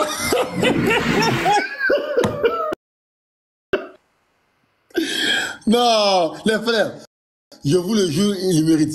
S'il vous plaît, les frères, allez tous vous abonner à ce compte-là. Il est là, MSCOB Burkina. Il fait de très bons, même Léon Zer l'a validé. Même Léon Zer. Voilà. Non, les frères, pardon. Allez tous, abonnez-vous à lui. Partagez vos vidéos. Enfin, pardon, les vidéos. Pardon. On continue. Chrétien, c'est une pratique du Dieu Mitra. C'est une pratique des adorateurs du Dieu Mitra qui a été importée dans le christianisme. Ce qui veut dire que les chrétiens adorent tout simplement le Dieu Mitra. Le Dieu Mitra ne peut pas emprunter les pratiques des idolâtres. Même les grands-pères de l'Église l'ont toujours signalé. Prenons Tertullien. Il nous dit dans ses écrits, les prescriptions contre les hérétiques. Au paragraphe 40, je cite, le diable, dont le métier est de pervertir la vérité, imite les circonstances exactes des sacrements divins dans les mystères de Mitra. Il baptise lui-même certains, c'est-à-dire ses croyants et ses disciples. Il promet le pardon des péchés à la fontaine sacrée et les initie ainsi à la religion de Mitra. Non, c'est une blague. Ah, mais attends, les gars, mais c'est trop. Waouh! Quand il plonge dans la piscine, là, ou dans la mare, ou dans la flaque d'eau, là, c'est pour enlever les péchés, vous êtes bien d'accord avec moi? Bah oui. Voilà. Mais le chien peut dire. C'est chaud, hein? C'est chaud, quand même. Encore continue. Il apporte le symbole de la résurrection et remporte la couronne avec l'épée. Pasteur Mina, vous êtes dans quoi? Même le baptême, c'est une pratique du Dieu Mitra. Tu as baptisé combien de chrétiens? Tous les chrétiens que tu as baptisés avec toi, vous êtes tout simplement des adorateurs du Dieu Mitra. Le baptême, c'est une pratique du Dieu Mitra. C'est incroyable, pasteur. Il faut quitter dans ça. Le Dieu véritable ne peut pas conduire les gens à aller faire des pratiques que des idolâtres pour pratiquer. Maintenant, il y a le symbole. J'ai dit la force d'un esprit. Il peut avoir la représentation. Ça, c'est un. Attendez, j'arrive deux secondes. Attendez.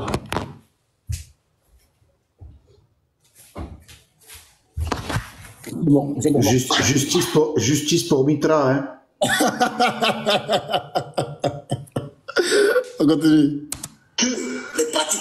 Donc tu peux soi-disant dire que tu as détruit la représentation, mais si tu continues le truc qui était dédié à cet esprit, il est là, parce que l'esprit n'est pas physique. Est-ce que tu sais que ce n'est pas tout, pasteur?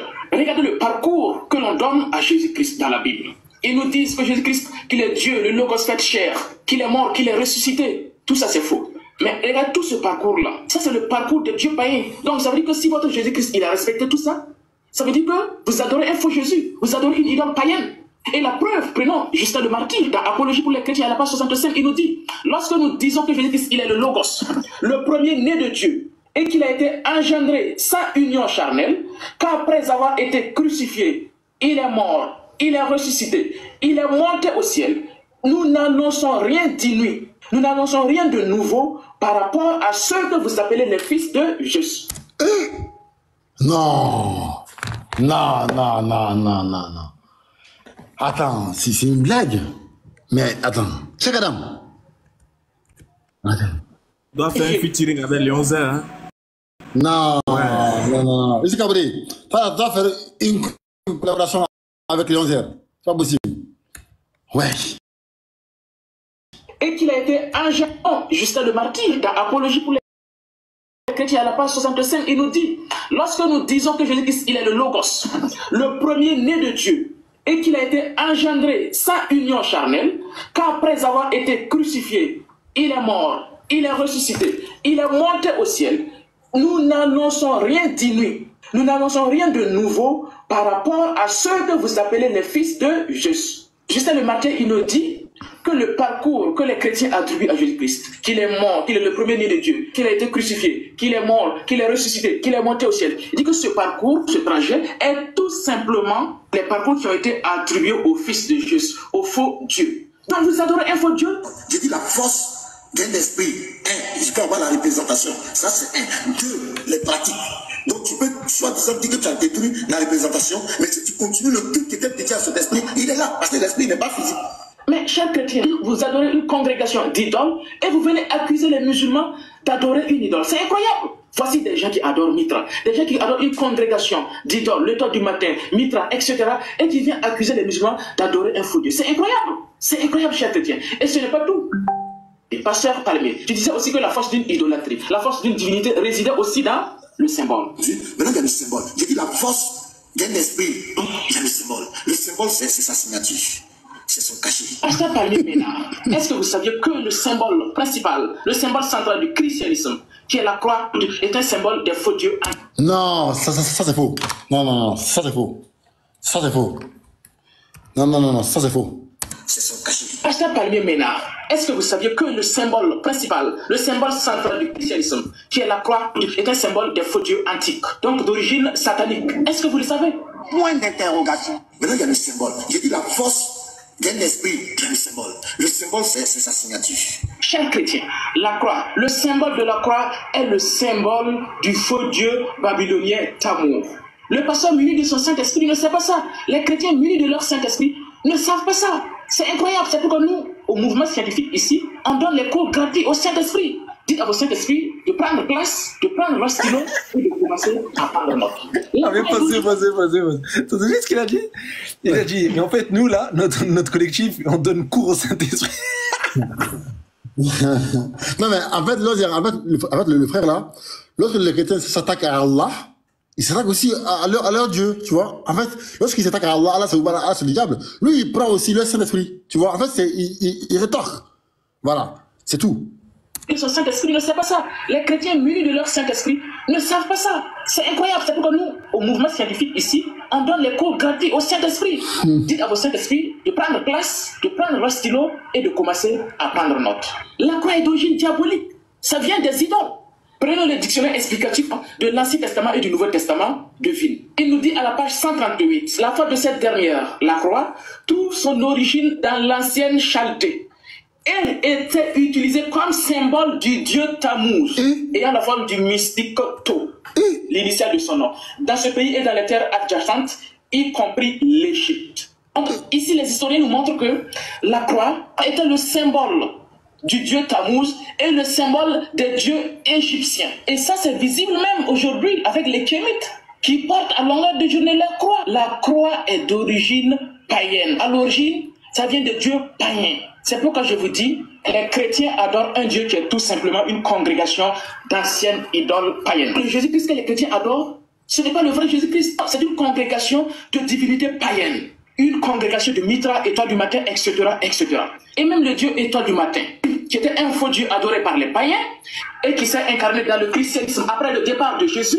Dans Apocalypse 22, le verset 16, ce Dieu étoile du matin, les archéologues ont trouvé des figurines en forme de croix auprès des lieux d'adoration du Dieu étoile du matin, confère l'Aphrodite grecque, écrit par Pyrène Delphos, à la page 339. Maintenant, il y a le symbole. J'ai dit la force d'un esprit. Maintenant, il y a le symbole. Donc, c'est clair que les chrétiens, ils adorent tous. Regardez, il y a un frère qui dit, c'est pas la même croix.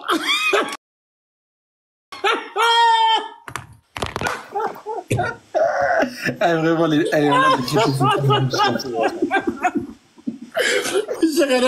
Chagadam, moi, c'est bon, j'arrête tout, c'est bon. Patriote, t'as vu quand quelqu'un répond, c'est pas la même croix, ça veut dire qu'il y a quelque chose qui a tapé dans sa tête. Il s'est dit, ah ouais, c'est vrai. Ça fait toc. Et comme il s'est dit, ah ouais, c'est vrai que nous aussi on a la croix. Il a dit, non, c'est pas la même. Moi, j'arrête là. Être libre, c'est bon, moi, j'arrête là. Pourquoi c'est pas la même croix? Ah, mon ami. Regardez, 2 secondes, les frères. Mais regardez leur profil, en fait. Regardez leur profil. Tous les chrétiens, la plupart des chrétiens, leur profil, ils ont mis une croix à côté. Donc, Nino. C'est très bien. Vas-y, Léon. Eh, regarde. Attends, j'entends pas, moi, Ismailaka, les gars. J'entends très doucement. Vous l'entendez? Ouais, c'est bon, ils ont muté. Ah. Eh, regarde, Nino, tu m'entends? Ouais. Lorsque je mets cet emoji là, attends, regarde, hein, il va s'afficher. En ce moment là, pourquoi on met cet emoji en ce moment? Pourquoi les gens sur les réseaux, là, sur Twitter, ils mettent cet emoji en ce moment? C'est à cause de la trade là. 5 €. C'est pour dire que le gars, en fait, il est con, quoi. Il raconte n'importe quoi. C'est pour se foutre de la gueule de quelqu'un. Wallah, Nino, écoute, hein, par Allah Azzawajal, écoute. Hein. J'étais dans le live de Yeshua tout à l'heure. Il a filmé devant lui, Maïmonide, il dit dans son livre que le Messie est le plus grand de tous les prophètes. Et la suite du texte, c'est la suite, hein, la phrase d'après, la virgule juste après. On te dit, si ce n'est Moïse. Moïse, lui, il est le plus grand, c'est notre maître. Et il dit pas ça. Il cite juste le première partie. Il dit, le Rambam, les Juifs disent que le Messie, c'est le plus grand des prophètes. Il fait que répéter ça en boucle. Et il dit, Mohamed, il est qui, lui, pour venir dire qu'il est le plus grand? Et moi, je dis, mais lis la suite, avec cet emoji. Tu sais qu'est-ce qu'il a fait? Non. Allah, il a screené l'emoji. Il a dit, voilà, regardez les Ozer, racistes. Il me traite de gorille. Il me dit, c'est un singe. Il me traite de singe. Mais n'importe quoi. Voilà, Nino. Voilà, frère. Devant tout le monde. Et tous les chrétiens, ils ont dit, lui, au lieu de dire c'est un maudit, ils disent, c'est un maudire. Ils disent, c'est un maudire. Lui, il me traite de ça. Pour expliquer aux gens, en fait, là, pendant plusieurs mois, la traîne, elle s'arrêtera il n'y a pas longtemps. Puis c'est une traîne sur TikTok. C'est-à-dire, tout le monde aurait pu tomber dessus. Attends, regarde, je vais me mettre en grand, je vais la montrer. Les frères, on a coupé la vidéo là. Ouais, c'est rapide, c'est juste pour dédouaner un peu Léon, tu vois. Parce que les gens. C'est grave, wallah que c'est grave, frère. Tout le monde met ça dans les commentaires en plus. Hein. Généralement, tout le monde met ça. Regardez. Qui raconte des bêtises, ils mettent ça. Regardez. C'est pour un raciste, frère. Il y avait une trend, en fait. Lorsque quelqu'un disait n'importe quoi ou se ridiculisait, en fait, on mettait ce genre de choses. Par exemple, vous voyez, il y a un singe, tu vois. Ou sinon. L'emoji là, du Brésil, là. Ou sinon, on faisait ça, on mettait ça. Ouais. Ah là, exactement. Pour dire la personne, elle est ridicule. En fait, c'était une trend sur TikTok. C'était juste une trend sur TikTok. Et tout le monde a commencé à la reprendre et à mettre des singes partout. Et c'est juste resté, mais c'est pas assez. Bon. Rien à voir avec le truc racisme. Voilà, mais rien à voir avec du racisme, quoi. Dès qu'il a screen, hein, il a dit je vais t'afficher. Dès qu'il y a un bout. Il faut pas te mélanger, franchement. Non, mais c'est ça. En fait, ils cherchent un moyen de. Bah oui, ils essaient de le salir. Ils ont même pris la même trend avec la voix de Bassem où ils disaient allô, Salem. Voilà, ils mettent un singe sur la photo. Mais est-ce que ça veut dire que. Vas-y, bref. Bon, on continue. Allons-y. Il dit la force d'un esprit. Maintenant, il y a le symbole. Donc, c'est clair que les chrétiens, ils adorent tout simplement une congrégation de fausse divinité. C'est pourquoi le prophète il dit dans le hadith rapporté par Bukhari, au numéro 3448, que lorsque Jésus-Christ sera de retour, il va détruire le christianisme parce que ce n'est pas sa religion. Le prophète il dit, il détruira la croix. Pour montrer clairement que la croix, le symbole du christianisme, la rédemption, ainsi de suite, tout ça, c'est des pratiques païennes, c'est des cultes païens. Les chrétiens, ils ne savent pas ça. Bref, pasteur Mena, tu viens pour nous prouver que le Dieu que nous adorons est un faux Dieu, parce que l'islam aurait emprunté les pratiques païennes, les pratiques de Hubal, l'islam aurait emprunté les symboles de Hubal, alors que c'est un faux Dieu qui a emprunté tout simplement les pratiques païennes, les pratiques des faux dieux. Oh, Seigneur, quelle humiliation. Nous atterrissons dans la deuxième et la dernière partie. Alors, il nous dit que l'islam a emprunté les pratiques païennes, les pratiques des idolâtres, l'islam a emprunté les symboles païens. Mais, mon cher pasteur, l'islam n'a jamais, au grand jamais, copié les pratiques de Hubal. C'est plutôt Hubal, les adorateurs de Hubal, qui ont emprunté, qui ont copié et perverti les pratiques de l'islam enseigné par notre père Abraham et Ismaël. Et Dieu, il a envoyé son prophète Mohammed pour venir entériner ces pratiques enseignées par Abraham et Ismaël et supprimer les innovations intégrées dans la Kaaba, intégrées dans la pratique du pèlerinage. C'est simple. On n'a même pas besoin d'aller loin. Prends tout simplement le nectar tacheté à la page 52. Il a marqué clairement que les Arabes adoraient le vrai Dieu qui est Allah et que Hubal et ses pratiques ont été intégrées plus tard par qui? Par Ibn Luhay. Je cite, La plupart des Arabes avaient répondu à l'appel d'Ismaël lorsqu'il les avait appelés à la religion de son père Abraham. Ils adoraient Allah, le considéraient comme Dieu unique et professaient sa religion, même si avec le temps, les Arabes oubliaient une portion de ce qu'on les avait prescrit. Ils ont perverti beaucoup de pratiques. La suite est encore intéressante. Toutefois, ils conservaient le tawhid, la reconnaissance de l'unicité de Dieu, et plusieurs rites appartenant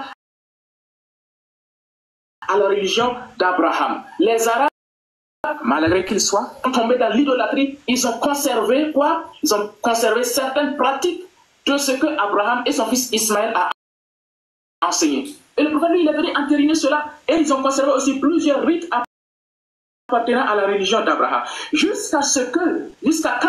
Jusqu'à l'arrivée d'un personnage nommé Amr ibn Luhay, le chef des Khuza'a. On montre clairement ici que les Arabes, ils pratiquaient la religion d'Abraham. Les Arabes, ils pratiquaient les rites du pèlerinage enseignés par Abraham et Ismaël. Mais par la suite, ils ont oublié beaucoup de choses. Ils ont perverti beaucoup de choses. Ils ont innové sur beaucoup de rites du pèlerinage. Il y a certaines pratiques qui ont demeuré. Dieu, il a envoyé son prophète pour venir nettoyer cette idolâtrie qui sont insérés, qu'ils ont amenés dans la Kaaba construite par Abraham. Ce sont les Arabes, ce sont les païens qui ont copié et perverti les rites du pèlerinage enseignés par Abraham et son fils Ismaël. Et le prophète, il est venu abolir ce qui a été innové et entériner ce qui est authentique. C'est tout simplement ça. Aucune pratique de pseudo-Houbal n'a été intégrée dans l'islam. Donc on s'arrête là. Donc, voilà. Donc tout ça c'est pour dire que allez vous abonner à son compte et surtout partagez ses vidéos. Voilà, et like il est, Inch'Allah, d'accord? Donc c'est pour ça. C'est lui qui est en grand, comme j'ai dit. Voilà. Allez-y régulièrement, partagez les vidéos, partagez, mettez des cœurs, mettez des commentaires, mettez en favori. Tout ça, c'est ce qui permet de faire passer le message de l'islam. Retenez ça, c'est ce qui fait passer le message de l'islam. Oui, on doit faire beaucoup. Pardon? Exactement, c'est... Non, j'ai dit vous gagnez des hasanats en plus en faisant ça. Effectivement. Exactement, c'est ça. Tout ce que les frères font, vous savez, c'est pour nous tous. Vous voyez, on voit Ekra, Léon, toutes ces personnes, Issouf Cabré, c'est pour nous tous. Donc, c'est à nous de donner la force également aussi à tout ce qu'ils font comme les œuvres. Vous voyez.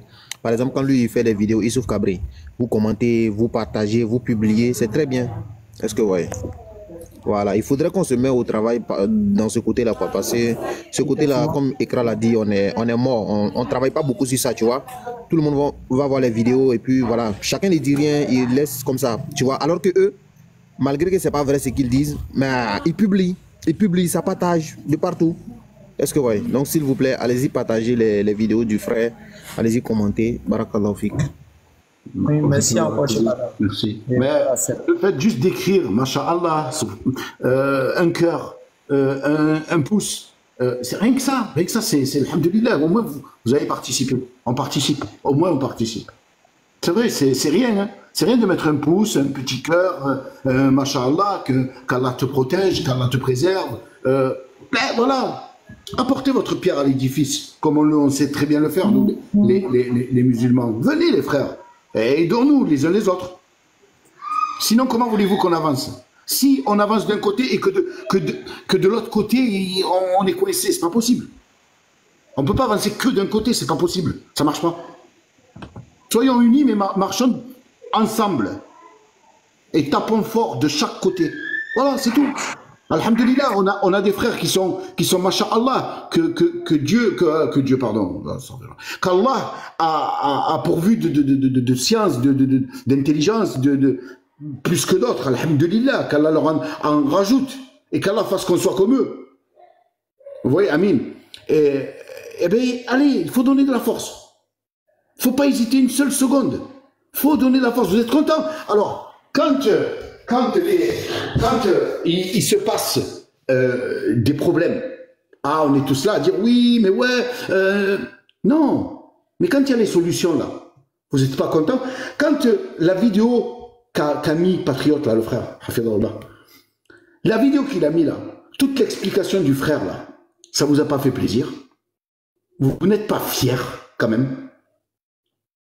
Quand il a repris Pasteur Ménard point par point, vous n'êtes pas fiers de ça? Vous êtes fiers? Ben oui. Comme nous le sommes, nous aussi, on est fiers. Eh bien, si vous êtes fier de ça, ben prouvez-le, montrez-le. Qu'est-ce qui vous arrive? Vous avez honte ou c'est quoi le problème? Ou alors, vous, je sais pas, vous attendez que de prendre un coup de bâton, et après vous dites, ah, mais vous savez, regarde ce qu'ils ont fait, ce qu'ils ont fait, ce qu'ils ont fait. Ou ce qu'il a dit, ce qu'il a dit, ce qu'il a dit. Mais le frère là, il a pris du temps pour réfuter tout ça. Et sachez qu'il n'y a pas qu'une réfutation. C'est que tellement ils disent de dingueries, mais chaque dinguerie, il les reprend. Donc c'est du temps. Tout ça pourquoi? Pour nettoyer. Pour nettoyer. Lui, il le fait à sa manière. Il rend la monnaie de sa pièce par des vidéos. Le capitaine, Léon, Allez, Patriote, tout ça c'est en direct. Qu'Allah les préserve. Nino, Sabrina, Cheikh Adam, qu'Allah vous préserve. Donc eux c'est en direct. Mais il y a des frères qui travaillent comme ça, qui réfutent avec des vidéos et des preuves, parce qu'ils ne parlent pas sans rien. Ils parlent avec des preuves palpables. Ça se touche. Il y a les références, lui il a dit à tel livre, telle page, va vérifier toi aussi. Et pour toi, c'est un bénéfice. C'est bénéfique. Tu es gagnant en tant que frère. Tu es gagnant. Donc, aidons les frères. Aidons, apportons de la force à tout le monde, à tous les frères qui se battent comme ça, là. Pas spécialement que MS, non. Et on a les frères Ismaël, on a le frère Cheikh Adam, on a Léon, on a Nino, on a Patriote, on a Ali, on a Béni, on a... il faut donner la force, il ne faut pas avoir honte de notre religion. Hein. Oh, on est fiers d'être musulmans. Prouvons-le. Prouvons-le, n'attendons pas qu'on nous le dise et qu'on nous le répète. Ça doit être inné, ça doit couler de source. Vraiment. Donc, mes frères, soyons unis, soyons un comme on sait très bien l'être. Barakallahu fikum. Suivons le frère. Envoyons les vidéos. Patriote, c'est l'avare. Quand il fait une vidéo, envoyons. Léon, il fait des vidéos avec des versets coraniques, avec mais c'est magnifique. Il n'y a pas que des réfutations bibliques, non. Chacun apporte sa pierre à l'édifice, chacun parle de ce qu'il sait et chacun montre la beauté de l'islam. Alhamdulillah. Donc voilà, aidons-nous. Et aidez-vous, parce que s'il n'y a pas ça, certains n'iront pas chercher. Certains n'ont pas les références. Certains n'ont aucune référence d'ailleurs. Ils sont juste des élèves ou juste des spectateurs, mais qui aiment leur religion, et qui aiment aussi lorsque la réfutation est donnée, la réplique est donnée. C'est tout un travail. Mais s'il n'y a personne qui le soutient, au bout d'un moment, ça risque d'être un petit peu lassant. Donc, barakallahu fikum, qu'Allah vous préserve et vous accorde toute sa miséricorde. Et fasse de vous, des gens Dieu. Et des gens, oui. Mon frère, écoute-moi. Et des gens du paradis. Je pense que le frère Youssouf Kabré n'a pas fait la vidéo là pour d'accord? Mais faire un tel travail pour 20 likes, pour 20 commentaires, c'est honteux, encore une fois. Vraiment. En fait, faire tout ce... Même s'il fait pour Allah, c'est vrai. D'accord? Et qu'au final, il n'y a que 20 likes ou 20 commentaires, c'est pas normal. Les gars, il faut considérer la vérité. C'est pas normal. Pas du tout. Donc, s'il vous plaît, frère, s'il vous plaît, il faut qu'on se mobilise sur cette position-là, qu'on puisse commenter les vidéos. Même Cheikh Adam. Cheikh Adam aussi fait aussi de belles vidéos. Vraiment, de belles vidéos. Donc, allez-y, pardon, on y va, on commente, on like, on partage. D'accord, les frères, s'il vous plaît, ok?